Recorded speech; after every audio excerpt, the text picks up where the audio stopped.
This is a digital iPhone photo of a real photograph that was taken of my grandma in the 1960s. This is the state of the art from photo to video generative artificial intelligence. And this is me about to press generate. What? No. We're talking about generative video and artificial intelligence. This video is full of research papers that are truly AI generative video breakthroughs. And we're gonna use an actual tool that works fairly well. So even though there's some competitors out there, most people would say that the best text to video model out there right now is called Runway ML's Gen-2. And they just rolled out a new update that not only has better quality output, it also now allows you to start with an image instead of a text prompt. And that makes it a much more robust tool all of a sudden, because people like me who do a lot of B-roll generation from Midjourney can now use those same prompts, those same kind of techniques that we've developed to now animate. And in just the first few days, look at how insane all of these examples are. People are already doing incredible stuff with it. I mean, I'm impressed with how the shoulders and the head can move separately and where the neck is, because it's, you know, robot wires. They seem to move basically like they should. Now, she moves quite a bit into the foreground. That seems like 2 or 3 steps. That's crazy. Gosh, maybe anything less creepy? Oh, cool, some like retro superhero stuff. What's this look like?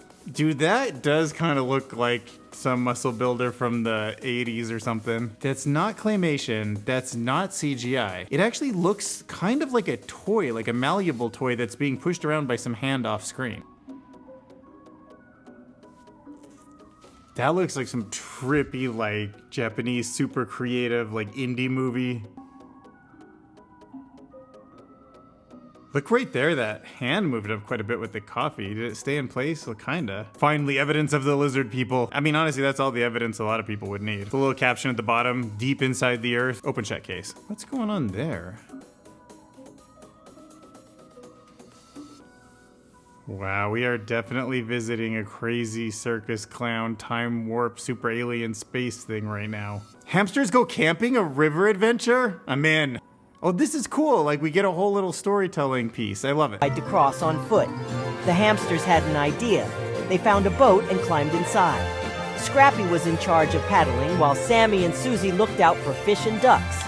Okay, let's keep an eye on if Sammy, Scrappy, and Susie, I think that's their names, like, see if they look the same, because I'm not sure how they would have got the same character generated on something like Midjourney, unless they're using Stable Diffusion with like an automatic 111 or control net type thing. But well, I guess that's all possible now that I think about it. You know, they look pretty much the same. I would love to see the prompt, like 3 mice with like this kind of brown thing on their head, and make sure that they're wearing the same shirt, and the one on the right's holding a wand around a fireplace. Like, they must have had to have this long specific prompt, I bet. The other side and set up camp. They made a cozy fire and roasted marshmallows. As they looked up at the stars, they realized how much fun they had exploring the world around them. Gosh, but you know, after a while, we'll get a fine-tuned large language model that knows how to export in the right way for these like generative video things. So then you can probably just ask for a story, and all these different neural networks are gonna work behind the scenes to like generate the script and the story and the plot line, and then like the right kind of prompting to keep it all together, and then it'll get refined and better at that, and then the generative stuff will come together. Like, this is crazy. Here's some Midjourney side-by-side comparisons. That's crazy because it might see the microphone and the way her face is, and it's like making her sing more than it would move most people's mouths. Like this look, it just knows. Like whenever that's in a movie, you like curl your hand forward and kind of give that look. And who doesn't smile when they eat a hamburger? Just singing away there, a little bit of movement. See how this cat looks. It's pretty real. It looks less manufactured than a lot of the K-pop stuff I've seen. You know, the hat seemed like it stayed stable as he tipped it down. Robot cat looks like a video game CGI. I mean, I sense robot human love there.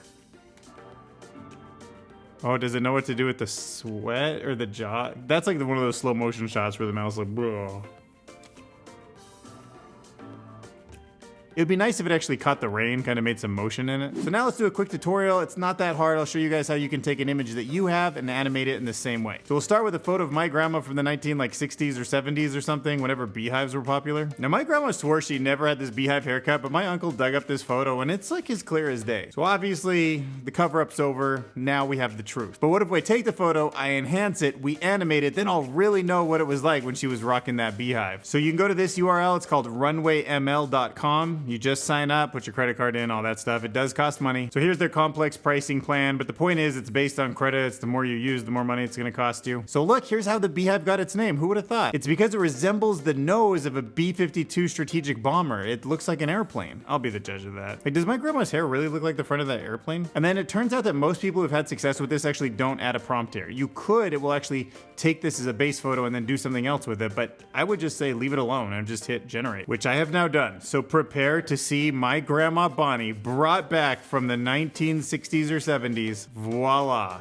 Whoa, it's kind of freaking me out. Does she blink there at the end? Oh, she does. That's crazy. How does it, like, it actually knew eyelashes and how to blink. This is happening so fast. Okay, let me do another generation, but this time I will throw something in the text prompt just to see how it goes. I'll try the prompt showing off her hair because I'm thinking maybe it'll be put a hand or something and she'll be like patting her hair, something like that. And we get something way different. What is this? Why'd I put my grandma in a tank top? Where's her striped shirt? Why is she looking off to the side like that? I didn't say wind blowing in the air, whatever. So you can see how different it can be when you throw in a prompt. Like a little bit of my chin and cheeks and stuff in there maybe too, passed down through the generations, maybe. R&D into this kind of stuff is off the charts. I have so many research papers I could show you, but we've just kind of funneled it down to some of the biggest ones. And the researchers came up with a new technique they're calling CoTracker to track something on a video. Now, motion tracking is the technique that my editor is using right now to make sure whatever object they chose is staying on my finger as it moves around. And it's not easy because my finger can be a whole ordeal to follow sometimes. In fact, it can be pretty easy to throw off this finger if you put something into the foreground and move along with it, and it just loses track of where its placement is. Or like a really fast moving wiggly finger is gonna cause headaches for the editor to just track all of that. But unlike a traditional method where you would actually put a point somewhere where there's a lot of contrast or in some kind of a pixel bundle, this new technique uses artificial intelligence to put multiple points at a certain area and think about the correlations between that data. And then it also makes estimates of the trajectory of where something is moving across the screen. And the results speak for themselves. Look at how well it can actually track these objects in motion. Remember, this is all from 2D flat pixeled information. That's incredible. Okay, so you can see this guy running, how it keeps track with that rainbow behind him of where the tracking should be following him at. Same with the horse dressage or riding a bike. Like, it's very good at understanding where that object is, even especially in the case of the bike going off the frame. See this parkour guy jumping over